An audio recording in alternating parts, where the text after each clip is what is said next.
खुसखुशीत करंज्या बनवण्यासाठी मैदा घेतला आहे, त्याच्यात थोडासा रवा टाकला आहे आणि चवीसाठी मीठ टाकलं आहे. हे करंज्याची जी आउटर लेअर आहे त्याची आपली तयारी चालू आहे. त्यासाठी मैदा, थोडासा रवा 1 चमचा आणि थोडं चवीपुरतं मीठ टाकून हे कडकडीत तुपाचं मोहन त्यात ॲड केलेलं आहे.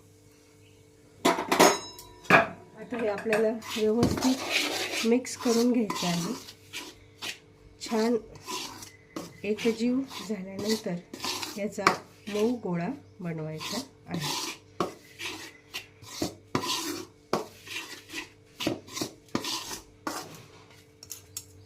यामध्ये आपण थोडं थोडं पाणी ॲड करून मस्तपैकी मऊसूत गोळा तयार करणार आहोत.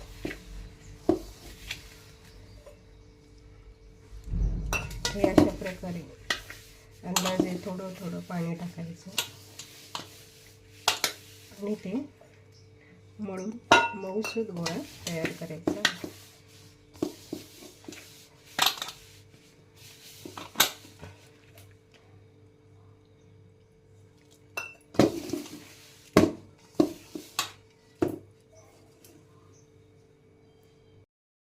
अशा प्रकारे मऊसूत गोळा तयार झालेला आहे.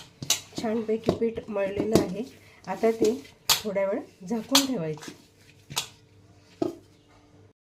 सारण तयार करण्यासाठी आपल्याला बदाम, काजू, वेलची आणि जायफळची पेस्ट, खसखस, चारोळे, मनुके घेतलेले आहेत आणि हे मी खोबऱ्याचा किस बारीक करून तो मस्त कुरकुरीत होईपर्यंत भाजलेला आहे. आता हे आपल्याला सर्व तुपात तळून एकत्र करायचे आहे. आता आपण सारण बनवत आहोत. त्याच्यासाठी क्रिस्पी असं खोबरं आणि खसखस याचं मिश्रण टाकलेलं आहे. त्यानंतर वेलची आणि जायफळ याची पावडर करून घेतली आहे, ती टाकली आहे. नंतर हे चारोळे आहेत ते त्यात टाकलेले आहे, ते तळून घेतले. नंतर हे मनुके टाकले. त्यानंतर आपण ॲड करणार आहोत काजू बदामची पावडर. आता हे जे मोठे तुकडे राहिलेत ते मी काढून घेत आहे.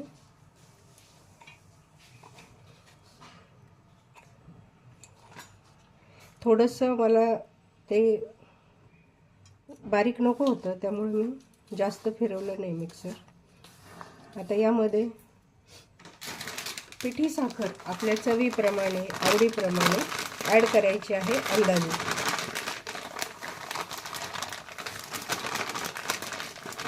ज्याला गोड हवं आहे त्यांनी जास्त ॲड करायची, ज्याला कमी गोड लागतं आहे त्यांनी कमी ॲड करायची.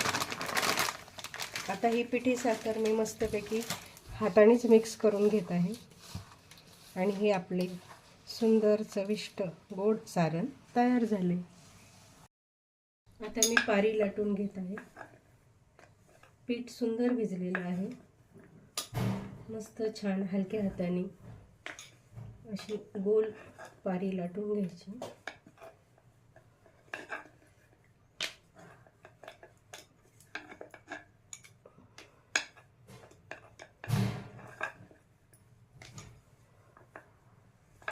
त्यानंतर हे आपण बनवलेलं सारण असा फिरकीचा चमचा यूज करायचा.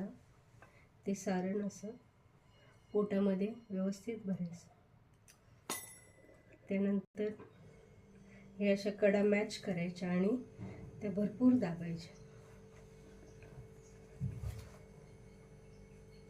अंगठ्याने व्यवस्थित दाबून घ्यायचं म्हणजे करंजी फुटत नाही. त्यानंतर याच्याने मस्त डिझाईन तयार होते आणि ही झाली आपली करंजी तयार.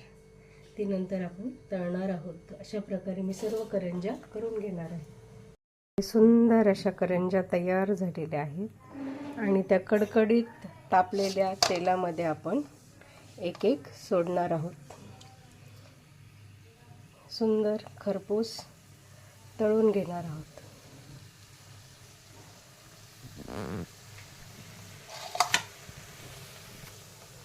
हे बघा किती सुंदर दिसत आहे.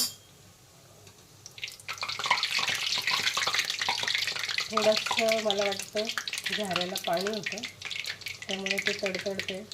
कशा सुंदर फुगल्यात बघा. ह्या अशा गोल्डन आपण करंज्या तळून घेणार आहोत.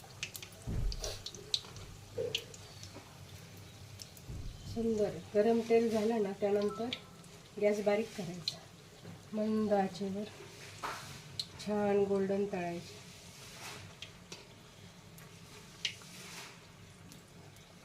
किती सुंदर फुगलेले आहेत.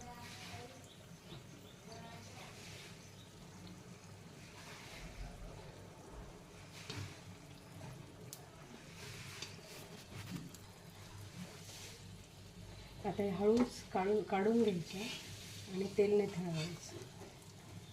अशा प्रकारे हे बघा करंजीला किती छान पोड फुटले आहे.